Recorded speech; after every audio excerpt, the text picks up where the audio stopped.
Let's dive straight into the fascinating engineering and economics behind the Las Vegas Loop. We're going to see if underground transit is actually the future. I am so pumped to unpack this for you today because the sheer scale of what's happening right beneath the surface is frankly mind-blowing. Here's the blueprint we're looking at today. First, the paradox of traffic. Then, the 3D transit solution, the $10 million mile, point-to-point networking, engineering the underground, and we'll wrap up with the future of infrastructure. All right, Section 1, the paradox of traffic, specifically looking at autonomous cars. To really grasp the solution here, we've got to confront a pretty surprising truth about our daily commute. Now, you might be wondering, won't autonomous cars just fix surface traffic on their own? It's totally natural to assume that. We think, hey, computers are driving, they'll optimize routes, cut out human error, and bam, traffic magically vanishes, right? Well, the reality is actually the exact opposite. It comes down to this. The more autonomous cars there are, the more traffic there will be. And here's why. When the cost and the actual physical effort of getting around drops dramatically thanks to autonomy, demand is going to skyrocket. Think about it. If you don't have to stress about driving, you're going to take way more trips. Everyone is going to want their own autonomous pod, which leads to even more vehicles jammed onto the exact same limited roads. We don't necessarily have an overdemand for driving. We have an overdemand for cars themselves, which historically has forced us to pave over 30 to 80% of our city land just to fit them all. So, if the surface is completely maxed out, we arrive at Section 2, the 3D transit solution moving underground. This right here is the core thesis of this entire project. The geometry of this problem is simple, but it's super profound. Up on 2D surface streets, you're totally limited to whatever land is available. Once that surface is full, your only options are bulldozing neighborhoods or throwing up these massive, ugly concrete overpasses. But when you look at 3D underground tunnels, you suddenly unlock unlimited parallel capacity. If one tunnel gets congested, you just build another one right next to it, or right underneath it. You can literally stack routes, giving you infinite room to expand without hacking up a single city park. And the proof is already here. On a really busy convention day, just the current small section of the Las Vegas Loop handles 40,000 people. To put that into perspective, that is already more than the majority of light rail systems in America. This isn't just some sci-fi concept on a whiteboard. It's a functioning, high-capacity, high-velocity mass transit system right now. But how on earth do we afford to build it? That brings us to Section 3. The $10 million mile, and how they are completely disrupting tunnel costs. The absolute secret sauce that makes a 3D network viable at all is the cost. Forget the flashy cars for a second. Traditional subway construction here in America usually runs anywhere from $1 to $5 billion per mile. Billion, with a B. The Boring Company, they're building these tunnels for under $10 million a mile. We are looking at a monumental disruption in the industry, dropping the price tag so astronomically low that boring a tunnel becomes exponentially cheaper than building a traditional subway system. In fact, as their costs converge toward $4 to $5 million a mile, it literally becomes cheaper to dig underground than to lay a single new lane of urban surface highway. Highway lanes can run you $5 to $20 million per mile just to pave. Once you cross that threshold where tunneling is cheaper than paving the surface, man, the entire calculus of city planning just flips completely on its head.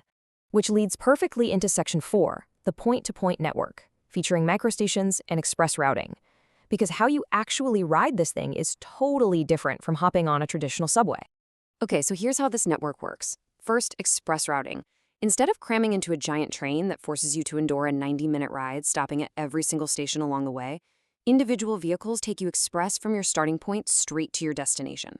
Next up is the 100-foot rule. Stations are designed so that the second you step out of the vehicle, you're within 100 feet of your destination's front door. And because these cars aren't waiting around for massive crowds to board, we get what are called microstations. A station can be as small as 1,000 square feet. That's basically the size of a tiny parking lot, meaning a local taco shop or a small apartment complex could genuinely afford their very own transit stop. Finally, there are annex stations. The vehicles can actually drive out of the tunnel, navigate normal public roads to your hotel, and then drop right back into the loop system. And the ultimate result of all that architecture? The median wait time across the system is an astonishing 0 seconds. 0. The vehicles basically act like individual network packets distributed across dozens of small stations. You walk up, hop into a waiting car with your group, and you're gone. Immediately. No rigid schedules, no crowded, sweaty platforms. So let's jump to Section 5, Underground engineering, where they are basically reinventing the machine to drastically speed up construction. The Boring Company completely rethought how a tunnel boring machine should work. Step 1 is porpoising. Their proof rock machines save millions of dollars by launching directly from the surface.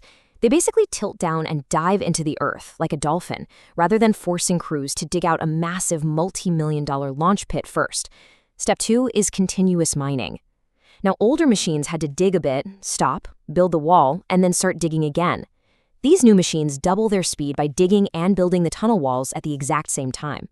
And step 3 is Z-pit, or zero people in tunnel. The machines are operated completely remotely from a control center in Texas. That's miles and miles away from the actual dirt. This safely gets humans out of the tunnel entirely, which means they can ditch the massive, complex life safety subsystems on the machine itself, making the whole operation way faster and a lot cheaper to run. And the sheer scale of extraction here is wild. 5,280. That is the literal number of dump trucks full of dirt extracted for every single mile of tunnel. Basically, 1 foot of tunnel equals 1 full dump truck of dirt. To handle this without totally wrecking city traffic, they move these massive amounts of earth out of the tunnels using miles-long continuous rubber conveyor belts. Finally, let's look at Section 6, Future Infrastructure and Rethinking Utilities.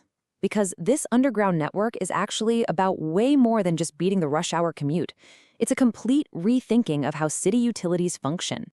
See, because these tunnels can house massive utility lines without ever needing to tear up the surface asphalt, they double as incredibly efficient utility corridors. The loop currently runs tens of thousands of miles of fiber internet strands right alongside immense water, drainage, and fire systems. But what's even more fascinating is the real estate strategy. They route the tunnels underneath private properties, with permission, of course. This means businesses can optionally clip into the network whenever they're ready, kind of like hooking up to a neighborhood fiber optic grid. They can just dig down and build a station years later without disrupting the main line at all. And arguably the most incredible part, all this massive infrastructure is being built with absolutely zero road closures. Regular life up on the surface just continues, completely uninterrupted.